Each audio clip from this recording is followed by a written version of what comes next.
ইরানে পারমাণবিক স্থাপনায় মার্কিন হামলাকে ঘিরে আলোচনায় পারমাণবিক কর্মসূচি ও ইউরেনিয়াম সমৃদ্ধকরণ। প্রকৃতিতে পাওয়া ইউরেনিয়াম থেকে কিভাবে তৈরি হয় বিধ্বংসী পারমাণবিক বোমা, আর ইরান কতটুকুই বা সফল ইউরেনিয়াম সমৃদ্ধ করতে? বিস্তারিত জানাচ্ছেন ইমতিয়াজ আলম। প্রকৃতিতে পাওয়া যায় এমন একটি মৌল হল ইউরেনিয়াম। স্বর্ণের চেয়েও এই মৌলটিকে ঘিরে বেশি আলোচনা এবং উত্তেজনা বিশ্বজুড়ে।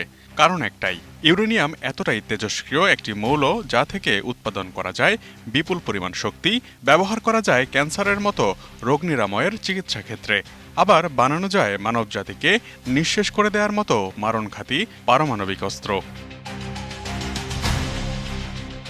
ইরানের পারমাণবিক সমৃদ্ধকরণকে ঘিরে আবারও আলোচনায় সেই ইউরেনিয়াম। প্রশ্ন জাগছে কিভাবে ইউরেনিয়াম থেকে তৈরি করা হয় ভয়ঙ্কর পারমাণবিক বোমা, এবং ইউরেনিয়াম ব্যবহার ও নিয়ন্ত্রণে কতটুকুই বা সফল ইরান। ইউরেনিয়াম থেকে পারমাণবিক বোমা তৈরির প্রক্রিয়া জটিল এবং অত্যন্ত সংবেদনশীল। এর জন্য প্রথমে প্রাকৃতিক খনি থেকে সংগ্রহ করা হয় ইউরেনিয়াম। ইউরেনিয়াম প্রধানত দুটি আইসোটোপ নিয়ে গঠিত, ইউরেনিয়াম 238 এবং ইউরেনিয়াম 235।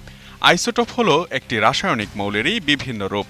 ইউরেনিয়াম 235 আইসোটোপ থেকেই তৈরি করা হয় পারমাণবিক বোমা।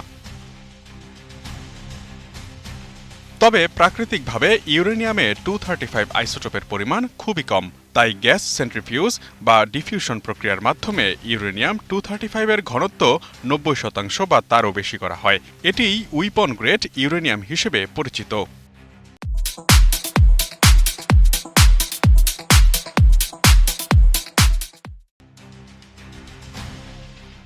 প্রাকৃতিক পরিবেশে পাওয়া ইউরেনিয়ামের 99%ই ইউরেনিয়াম 238 আইসোটোপ, যা সরাসরি পারমাণবিক বিভাজনের জন্য উপযুক্ত নয়। তাই এটিকে নিউট্রন শোষণ প্রক্রিয়ার মাধ্যমে ল্যাবরেটরিতে প্লুটোনিয়ামে রূপান্তরিত করা হয়, যার তেজস্ক্রিয়তা রয়েছে এবং পারমাণবিক বোমা তৈরিতে ব্যবহৃত হয়।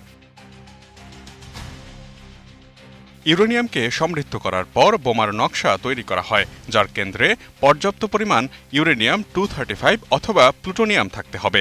তবে নিষ্ক্রিয়ভাবে এমন বিশুদ্ধ ইউরেনিয়াম কোনো ক্ষতির কারণ নয়। পারমাণবিক বিস্ফোরণ ঘটাতে হলে তাতে উচ্চ ক্ষমতাসম্পন্ন রাসায়নিক বিস্ফোরক প্রয়োজন, যেখানে পোলোনিয়াম বেরিলিয়ামের মতো তেজস্ক্রিয় মৌলের সংস্পর্শে ইউরেনিয়াম চেইন রিঅ্যাকশন ঘটাবে। এটি ঘটলেই কেবল পারমাণবিক তেজস্ক্রিয়তা পরিবেশে ছড়িয়ে পড়বে। প্রশ্ন হচ্ছে, ইরানকে নিয়ে তবে কেন এত উত্তেজনা? ইরানের কাছে কতটা সমৃদ্ধ ইউরেনিয়াম আছে? কেন পশ্চিমা বিশ্ব ইরানকে পারমাণবিক কর্মসূচি থেকে সরিয়ে রাখতে চায়? আন্তর্জাতিক পরমাণু শক্তি সংস্থা IAEA এর প্রতিবেদন অনুযায়ী জুন 2025 সাল পর্যন্ত ইরানের কাছে মোট 408 কিলোগ্রাম সমপরিমাণ 60% সমৃদ্ধ ইউরেনিয়াম 235 মজুদ রয়েছে। ফোর্দো এবং নাতানস পারমাণবিক স্থাপনায় এর উৎপাদন আরও বৃদ্ধি পেয়েছে। ফোর্দো একাই প্রতি মাসে 34 কিলোগ্রাম পর্যন্ত 60% বিশুদ্ধ ইউরেনিয়াম উৎপাদনে সক্ষম, আর পারমাণবিক অস্ত্র তৈরিতে প্রয়োজন পড়ে 90% বিশুদ্ধ ইউরেনিয়াম। IAEA এবং বিশেষজ্ঞদের মতে ইরানের বর্তমান ইউরেনিয়াম মজুদ এবং IR-6 এর মতো উন্নত সেন্ট্রিফিউজ ব্যবহার করে ইরান 2 থেকে 3 দিনের মধ্যেই একটি পারমাণবিক অস্ত্রের জন্য পর্যাপ্ত পরিমাণ অস্ত্র গ্রেড ইউরেনিয়াম এবং 2 সপ্তাহের মধ্যে 5 থেকে 6টি পারমাণবিক অস্ত্র উৎপাদন করতে পারে।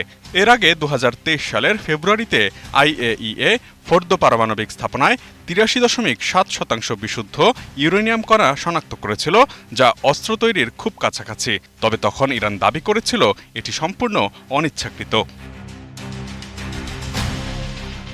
যদিও ইরান বরাবরই দাবি করে আসছে তাদের ইউরেনিয়াম সমৃদ্ধকরণ বিদ্যুৎ উৎপাদন ও চিকিৎসা গবেষণার মতো শান্তিপূর্ণ উদ্দেশ্যে, তবে 60% সমৃদ্ধ ইউরেনিয়ামের কোনো বেসামরিক ব্যবহার নেই, যেটি আন্তর্জাতিক উদ্বেগের কারণ। পারমাণবিক বিদ্যুৎ কেন্দ্রে সাধারণত 3 থেকে 5% সমৃদ্ধ ইউরেনিয়াম 235 ব্যবহৃত হয়। এটিকে বলা হয় লো এনরিচড ইউরেনিয়াম।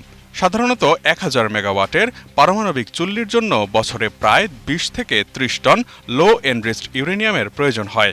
অন্যদিকে চিকিৎসা ও গবেষণার জন্য সাধারণত 19.75% পর্যন্ত সমৃদ্ধ ইউরেনিয়াম প্রয়োজন হয়, আর চিকিৎসা গবেষণা চুল্লিতে বছরে 5 থেকে 10 কিলোগ্রাম 20% সমৃদ্ধ ইউরেনিয়ামই যথেষ্ট।